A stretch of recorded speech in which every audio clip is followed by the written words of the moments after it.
Namaste, welcome to our NMMS classes conducted by TSAT.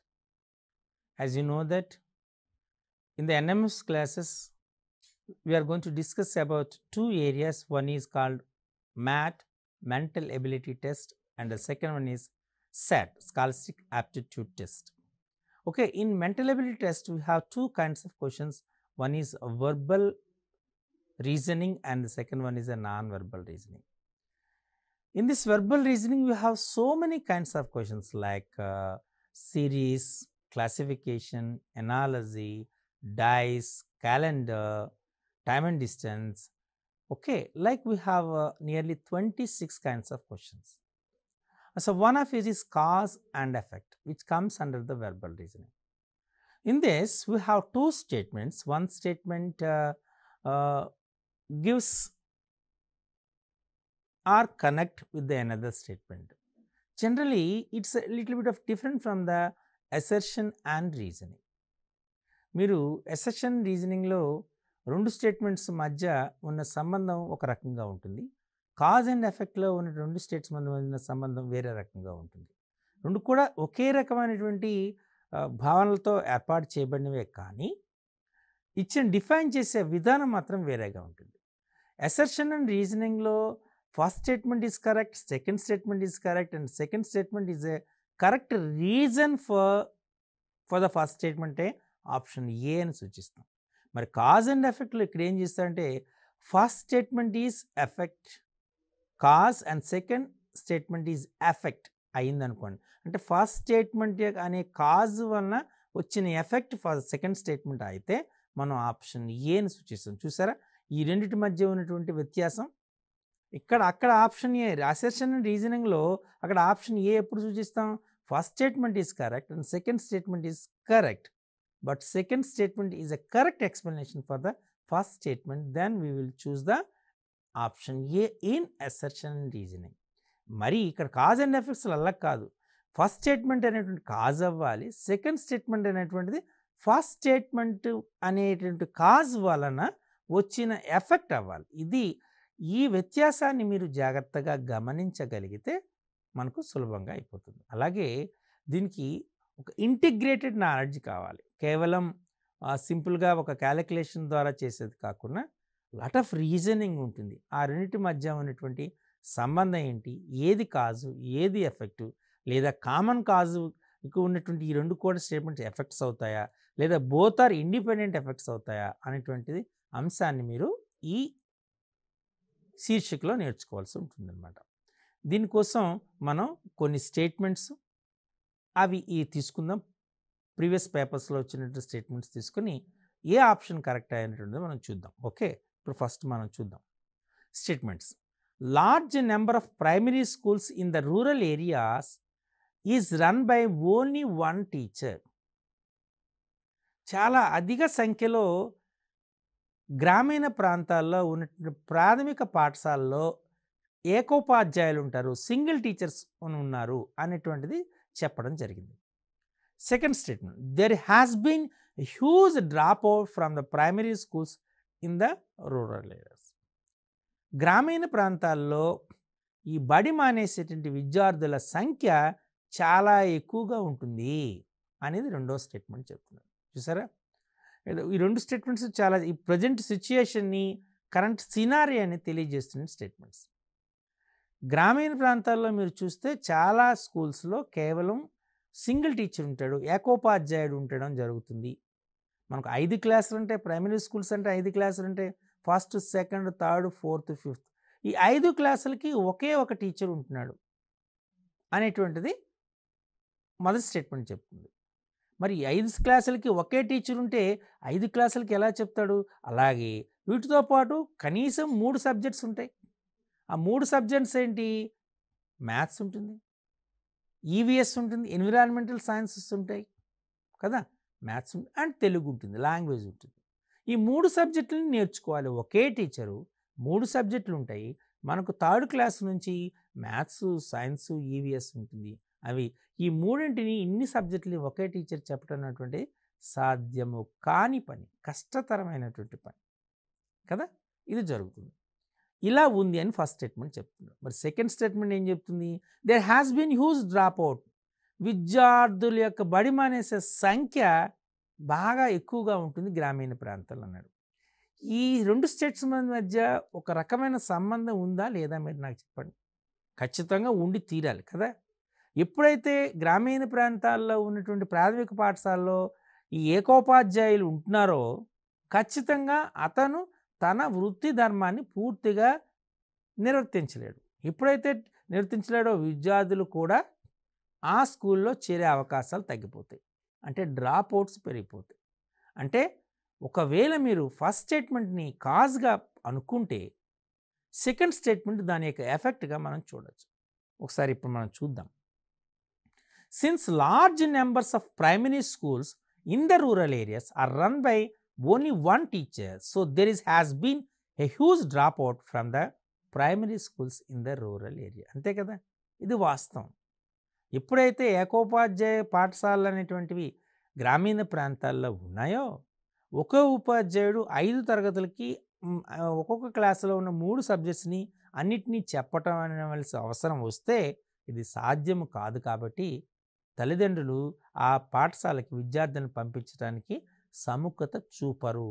తద్వారా మనకు విద్యార్థుల యొక్క డ్రాప్ అవుట్ అనేటువంటి పెరుగుతుంది. అంటే first statement is cause and second statement is its effect. కాబట్టి option A is the correct answer. Statement 1 is the cause and statement 2 is the its effect. The employees of the biggest bank in the country have given an indefinite strike call starting from the 3rd of the next month. దేశంలో ఉన్నటువంటి అతి పెద్ద banks పనిచేస్తున్నటువంటి ఉద్యోగస్తులు indefinite strike నిరవధిక సమ్మెని చేయడం ఈ next మంత్లో వచ్చే నెలలో 3వ తారీఖు నుండి ప్రారంభిస్తున్నారు. ఇది first statement. The employees of the central government have withdrawn their week long demonstrations. The employees of the central government have withdrawn their week long demonstrations. Central government కేంద్ర ప్రభుత్వ ఉద్యోగులు అనేటువంటి వాళ్ళు ఈ లాంగ్ డిమాన్స్ట్రేషన్స్ విత్డ్రా చేసుకున్నారు. ఇది second statement. First statement ఏంటి మనకు వచ్చినటువంటిది? భారతదేశంలో ఉన్నటువంటి అతి పెద్ద బ్యాంకులో పనిచేస్తున్నటువంటి ఉద్యోగస్తులంతా కూడా నిరవధిక సమ్మెని వచ్చే నెల 3వ తారీఖు నుండి ప్రారంభిస్తున్నారు అని మొదటి స్టేట్మెంట్ ఇచ్చారు. అంటే ఒక కామన్ కాజ్ ఉంటుంది దానికి, అంతే కదా. ఎందుకైతే వాళ్ళు స్ట్రైక్ చేయబోతున్నారు అంటే there will be a cause, ఒక కాజ్ ఉంటుంది వాళ్ళకి, independent cause maybe. The employees of the central government have withdrawn their week-long demonstrations. వాళ్ళు విత్డ్రా కేంద్ర ప్రభుత్వ ఉద్యోగులు అంటే వాళ్ళు వాళ్ళ యొక్క వీక్ లాంగ్ డిమాన్స్ట్రేషన్ విత్డ్రా చేసుకున్నారు. ఇక్కడ ఫస్ట్ వన్ అనేది ఒక ఎఫెక్ట్ ఉంది, సెకండ్ వన్ దానికి ఒక ఎఫెక్ట్ ఉంది కదా. ఇప్పుడు మనం చూద్దాం. Both the statements are effects of the different causes. Correct. మనకు ఫస్ట్ స్టేట్మెంట్ ఏం చెప్తుంది? బ్యాంక్ ఉద్యోగస్తులంతా నెక్స్ట్ మంత్ 3వ తారీఖు నుండి స్ట్రైక్ చేయబోతున్నారు అంటే వాళ్ళకు ఒక రీజన్ ఉంటుంది, ఒక కాజ్ ఉంటుంది, డిఫరెంట్ కాజ్. వాళ్ళ కాజ్ ఏంటి? మేబీ జీతాలు తక్కువనో, లేకపోతే వాళ్ళకి భద్రత తక్కువ ఉందనో, లేకపోతే ఆరోగ్య భద్రత ఇవ్వటం లేదనో ఒక డిఫరెంట్ కాజ్ ఉంటుంది. ఆ కాజ్ వల్ల వాళ్ళు స్ట్రైక్ చేస్తున్నారు. అలాగే సెంట్రల్ గవర్నమెంట్లో ఉద్యోగస్తులంతా కూడా ఏం చేస్తున్నారు? వాళ్ళ యొక్క వీక్ లాంగ్ డెమాన్స్ట్రేషన్ విత్డ్రా చేస్తున్నారు. వాళ్ళకు ఒక కాజ్ ఉంటుంది. ఈ 2 కాజెస్ మధ్య ఏ విధమైన సంబంధం కూడా ఉండకపోవచ్చు. కాబట్టి both the statements of effects of different causes అంటే ఖచ్చితంగా మనం ఆప్షన్ డిని మనం సరైన సమాధానంగా గుర్తించాలి. Clear? Okay. The farmers have decided against selling their kharif crops to the government agencies. రైతులైనటువంటి వాళ్ళు ఖరీఫ్ సీజన్లో వచ్చినటువంటి తమ పంటలని గవర్నమెంట్కి అమ్మడానికి సముఖత చూపటం లేదు అని చెప్తున్నారు. మనకు జనరల్గా మన ఫుడ్ కార్పొరేషన్ FCI వాళ్ళు ఈ గవర్నమెంట్ ఏజెన్సీస్ అనేటువంటివి ఉంటాయి కదా, ఇవి మనం పండించే పంటల్ని, మనం ఖరీఫ్ సీజన్లో పండించే పంటని మన దగ్గర నుండి అంటే రైతు దగ్గర నుండి కొంటూ ఉంటారు. అయితే ఈ రైతులంతా ఏం డిసైడ్ చేశారు? ఈసారి ఖరీఫ్ సీజన్లో వచ్చినటువంటి పంటలన్నింటినీ ఈ గవర్నమెంట్ ఏజెన్సీస్కి అమ్మకూడదు అని నిర్ణయం చేశారు. అంటే ఇట్స్ అన్ ఎఫెక్ట్ కదా, చేయకూడదు. And second statement, the government has reduce the procurement price of kharif crops starting from the last month to the next 6 months. The government has reduce the procurement price of kharif అంటే మనకు ఈ last 6 months నుండి కూడా ఈ ఖరీఫ్ సీజన్లో వచ్చినటువంటి పంటల్ని procure చేసుకోవడానికి కావాల్సినటువంటి కనీస మద్దతు ధరని తగ్గించారు. ఎప్పుడైతే కనీస మద్దతు ధర తగ్గించారో గవర్నమెంట్ ఎప్పుడు డిసైడ్ చేసిందో జనరల్గా ఏం చేస్తారు, ఫార్మర్స్ అనేది they are decided to sell. అంటే మేబీ మీకు వెరీ క్లియర్ ఈ రెండు స్టేట్మెంట్స్ని, అందుచేత ఎస్పెషల్లీ 8th class చిల్డ్రన్కి స్టేట్మెంట్ని బాగా చదవాలి, వాటిని అర్థం చేసుకోవాలి, చేసుకుంటే మీకు క్లియర్గా అర్థమవుతుంది. బట్ అబ్జర్వ్ చేసి చూడండి.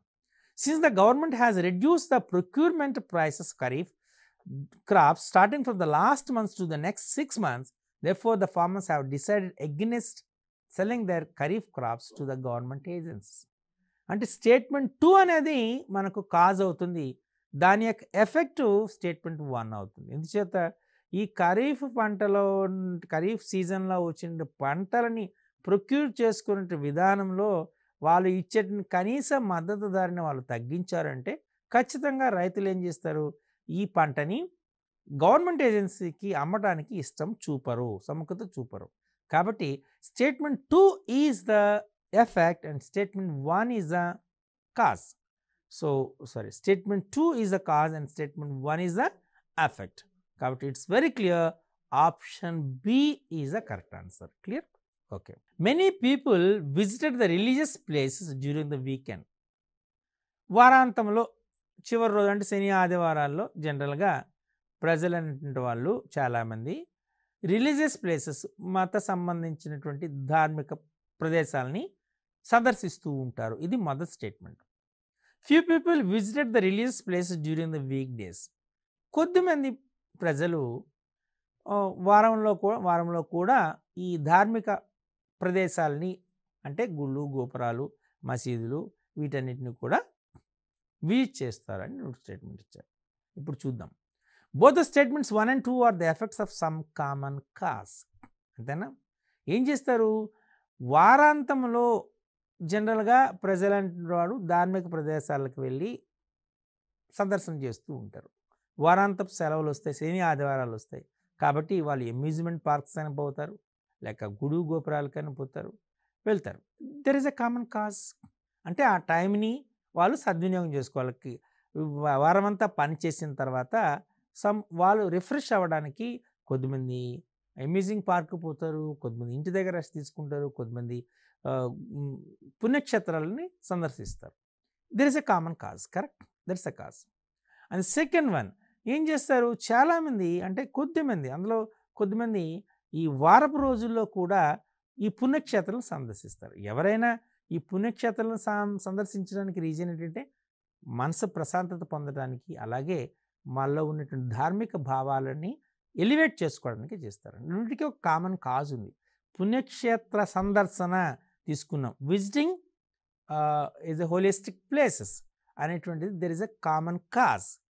వాళ్ళు వారాంతంలో వెళ్ళి సందర్శిస్తారా లేకపోతే వారంలో మధ్యలోనే సందర్శిస్తారా అనేటువంటిది ఎఫెక్ట్స్ అయితే మనం తీసుకుంటే ఎఫెక్ట్స్ అనుకుంటే కామన్ కాజ్ ఏంటి, పుణ్యక్షేత్ర సందర్శన common cause. So both the statements 1 and 2 are the effects of a common cause. అంటే మనం సింపుల్గా ఆప్షన్ ఈ ఈజ్ ద కరెక్ట్ ఆన్సర్ అని మనం చెప్పుకోవచ్చు. ఓకే, ఇప్పుడు ఇంకొక ప్రశ్న చూద్దాం.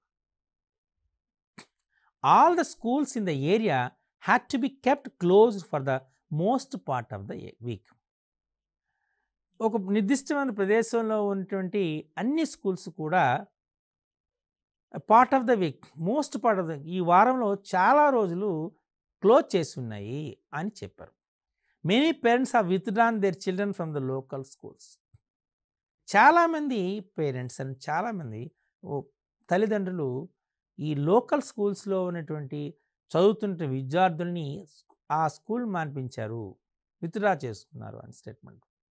All the schools in the area had to be kept close for the most part of the week. అంటే ఇట్స్ వెరీ క్లియర్. మీరు చూస్తే ఫస్ట్ స్టేట్మెంట్కి సెకండ్ స్టేట్మెంట్కి మధ్య రిలేషన్ క్లియర్గా ఏర్పడుతుంది. Many parents have withdrawn their children from the local schools. పరిసర ప్రాంతాల్లో ఉన్నటువంటి స్థానిక పాఠశాలలో ఉన్నటువంటి చదువుతున్న విద్యార్థులని వాళ్ళ యొక్క తల్లిదండ్రులు ఆ స్కూల్ మాన్పించేశారు. అందుచేత ఖచ్చితంగా ఆ స్కూల్స్ అనేటువంటివి క్లోజ్ చేయబడి ఉండొచ్చు. అంతేనా? అంటే మనకు చూడగానే మనకు వీటి మధ్య మనకు సంబంధం అర్థమైపోతుంది. స్టేట్మెంట్ 2 అనేటువంటిది మనకు ఎఫెక్ట్ అయితే కాజ్ అయితే స్టేట్మెంట్ 1 ఇది అనేటువంటి దాని యొక్క ఎఫెక్ట్ అవుతుంది. అంతే కదా? ఎప్పుడైతే స్కూల్ నుండి పిల్లల్ని తల్లిదండ్రులు అనేటువంటి వాళ్ళని టీసీలు తీసుకొని వాటిని మాన్పించేస్తున్నారో, విత్డ్రా చేసుకుంటున్నారో, డెఫినెట్గా ఆ స్కూల్స్ అనేవి క్లోజ్ అవుతాయి. అంతే కదా? ఇప్పుడు చూద్దాం. Both the statements are effects of the independent causes. ఇక్కడ మనకి చాలా రోజులు స్కూల్స్ క్లోజ్ అయ్యాయి అని అన్నారంటే అంటే ఆ వారంలో దానికి రీజన్ ఉండొచ్చు. అంటే ఉదాహరణకి మనకు ఫెస్టివల్స్ రావచ్చు. ఫెస్టివల్స్ ఆ వీక్లో చాలా ఫెస్టివల్స్ రావచ్చు. వీక్లో ఫెస్టివల్స్ వచ్చాయనుకోండి, ఆటోమేటిక్గా స్కూల్స్ క్లోజ్ చేసే అవకాశం ఉండొచ్చు ఒక కాజ్. చాలామంది పేరెంట్స్ అనేటువంటి విద్యార్థుల్ని తమ యొక్క పిల్లల్ని ఆ స్కూల్స్ నుండి మాన్పించారు. అంటే ఆ లోకల్ స్కూల్స్లో క్వాలిటీ లేకపోవచ్చు, అందులో లేదా టీచర్ల సంఖ్య తగ్గి ఉండొచ్చు, ఫెసిలిటీస్ లేకపోవచ్చు. అందువలన లోకల్ స్కూల్స్ నుండి విత్డ్రా చేసుకొని వేరే స్కూల్స్లో జాయిన్ చేస్తున్నారు కదా. అంటే ఇక్కడ ఫస్ట్ స్టేట్మెంట్కి సెకండ్ స్టేట్మెంట్ కూడా రెండు కూడా ఎఫెక్ట్సే. దేనికి? Independent cause. వాళ్ళకి ఉన్నటువంటి కాజ్ అనేటువంటిది డిఫరెంట్గా ఉంటుంది.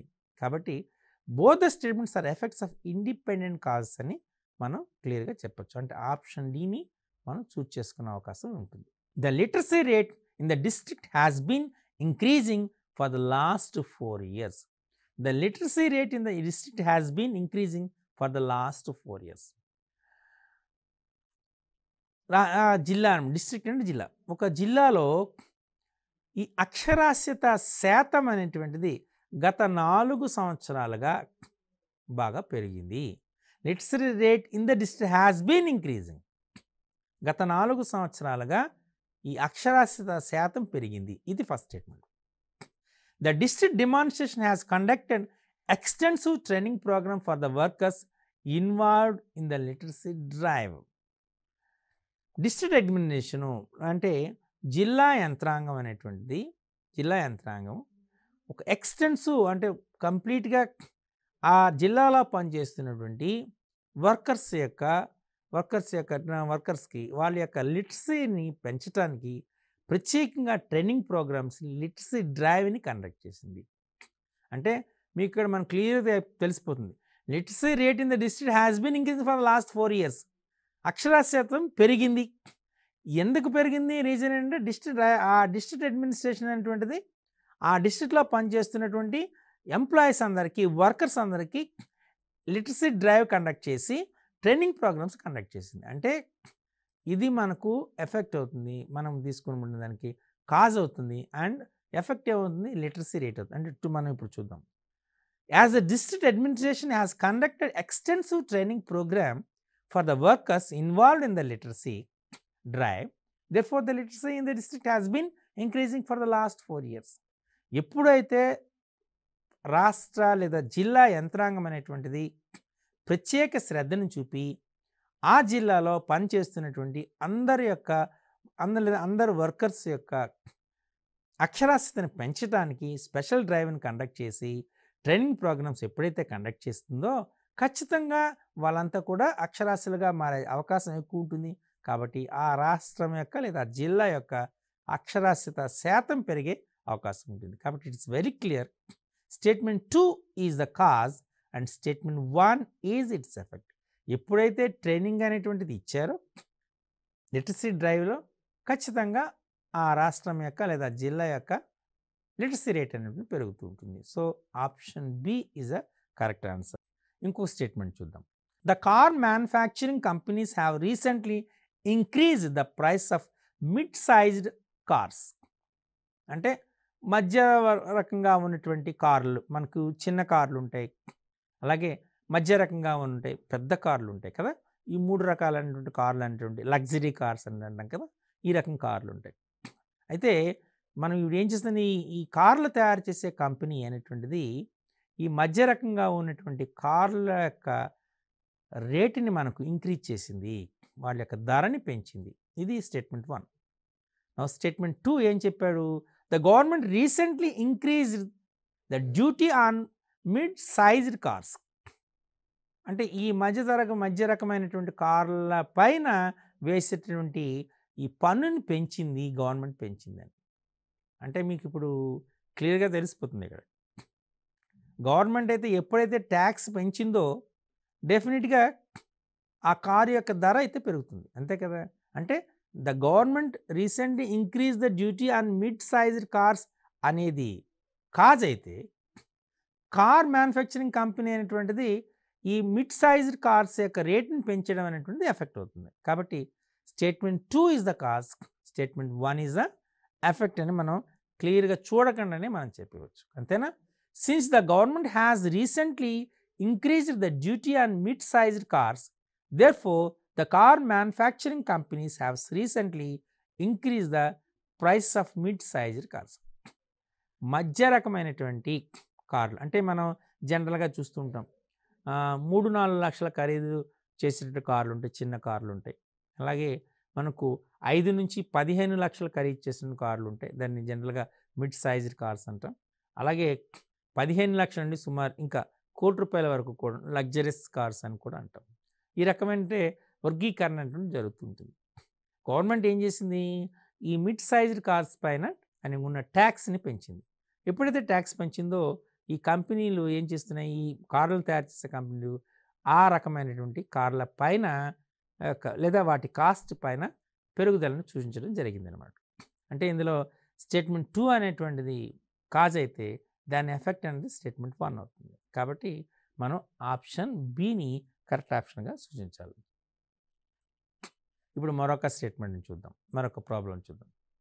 The university offers have decided to conduct last examination every year in March are April in order to announce the result at proper time.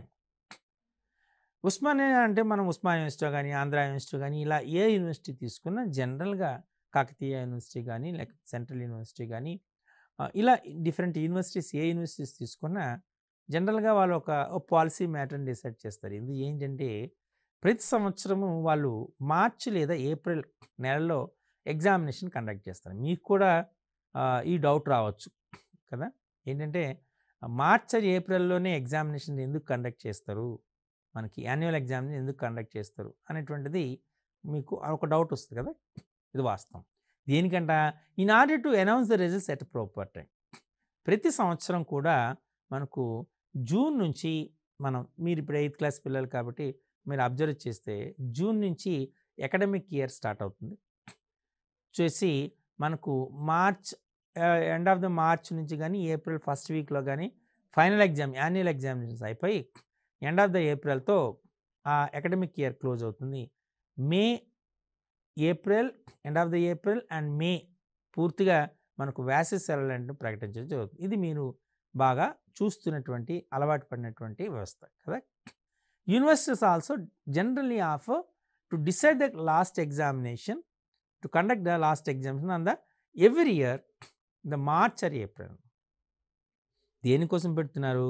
In order to announce the result at proper time.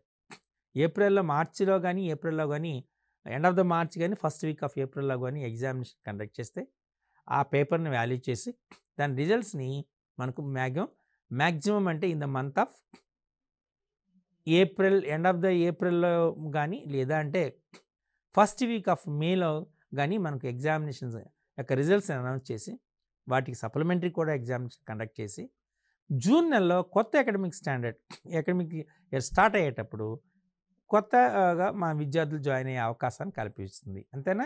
అంటే దేంటి? To announce the result at a proper time ఈ statement. Second statement, in the past the result was declared late by the university due to the lack of number of examiners.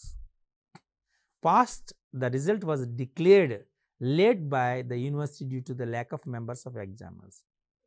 గత సంవత్సరము university అనేటువంటిది చాలా లేటుగా examination రిజల్ట్స్ని ప్రకటించడం జరిగింది. దీనికి గల కారణం ఏంటి అంటే మనకు ఈ ఎగ్జామినర్స్ అనే యొక్క సంఖ్య తక్కువగా ఉంది.